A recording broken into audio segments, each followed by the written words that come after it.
All right, this is Pat Connell. He's a teacher at Northern High School, and so he's the teacher I'm going to be asking. He's also a coach here, so the questions will kind of filter in with coaching and teaching. So here we go. Question one: when was the first thought about being a teacher?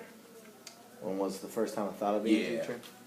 I think sometime in high school is when I really made the decision. I believe it or not, like since like 5th grade, I decided I wanted to coach football. I think it was around that time when I figured out like the NFL wasn't my future. I was going to be a smaller guy, and so I always wanted to coach. And then as I got older, I knew that teaching was kind of the best avenue for that, and I always wanted to be an elementary school teacher actually until I got older, and then I chose to teach at the high school level because it just fit my personality and things better. Like growing, first time right there in like the high school days, I did a lot of my observations and shadowing with elementary school teachers. Okay. All right. So obviously you wanted to teach in the high school level. Do you think that would be the best fit for high school? I mean, like, would you ever consider like college teaching? Yeah, I've thought about college teaching. It's different. I think I work well. I build a rapport with the high school student. I think I do a nice job with that. And I've been successful with it. I enjoy being able to coach multiple sports. Right. Yeah. High school game. And staying involved with that. I really enjoy that from a coaching perspective. And from a teaching perspective, my job's awesome. So, I really appreciate that. The career choice of teaching is changing and evolving, particularly in the state of Michigan. But, how worthwhile it is, the rewards of it are still there and still very prevalent in society. And it's just a great, I enjoy it. It fits what I want to do really well. Okay, yeah, you talk about like the rewards and stuff. Do you think like the connection that you have with the kids can like grow after high school? Like in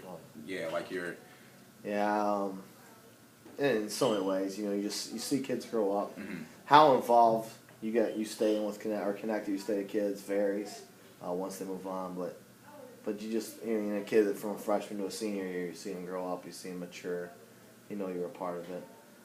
And then you just build something, some kids you do make that strong connection, 2 summers ago I got invited to, first time I was ever invited to a former student's wedding, and now I'm helping him get he became a teacher and a coach, and so I've been helping him get job interviews and looking to going into that field. And, it is such a relationship profession, and those relationships stay a part of you even when kids move on. Oh yeah, for sure. And all right, so if you look back like of all your teaching years, like what do you think the worst thing like walking?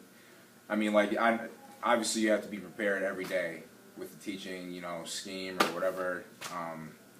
Like what do you think the worst part is about teaching is? I know that there can be a lot, but that can be answered, I mean, in different ways. Kind like of broad part, yeah. Probably the most scared I was ever at in a classroom situation was early on, just getting so nervous, and I would work through it, and I'm going to do this on the next day, and you play it through your head so many times that you're never quite sure how it's going to work. Whereas that's just not a part of it anymore for me. Yeah. So as you obviously you get older, and then just. It's just as ever changing. The what is required of teachers, the expectation of teachers. Yeah, sure. Because it changes a little bit every time there's a change in the government, and so that can be a challenge. I don't want to say it's the worst thing, but it is one of the more challenging things because you have to. There is so much frustration that builds up in certain teachers, and you gotta just fight through it. You gotta move on. You got to work to improve, and you got to remember that, you got in this for the kids. The kids don't know that somebody just changed in the government or somebody just changed and added this responsibility to you. And at the end of the day, are your kids learning? Are your kids becoming better people? And are the kids moving on to where they're going to take that knowledge from your classroom and be able to help them be successful in the future? Okay. Okay, we talked about the struggle. What kind of take back, like, during when you went to school? What kind of classes, like, did you really remember that helped you with teaching? Like, really, or that you wanted to take? Well, I'll answer that in kind of two parts as well. Like, in high school, I was good at math, but I wasn't. A kid from your grade, Tyler Corrigan, was an awesome math kid and just naturally wicked smart. That wasn't me. I was naturally pretty good at it. And then I got to the point where, because I wasn't superior, but I was better than average, I was really good at helping those people that were kind of on the fence. And that's where I was like, man, I can do this. I can make kids understand this stuff. And so that really helped me as a young person decide that that's what I wanted to teach, and that's what I wanted to teach. And then when I got to college, I had a phenomenal teacher teach one of my methods classes. And she had a great impact on me, not just from teaching strategies, but just in the demeanor you need to approach your job every day. Yeah. And the goal is to get the kids to learn here. Don't ever lose track of that. And she was phenomenal. And, right.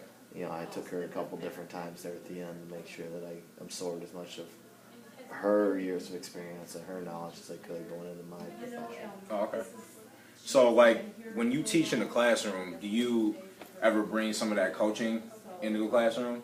Or do you ever take some of the teaching? Like, I know you always teach when you coach, and I know, like, but you don't always coach when you teach.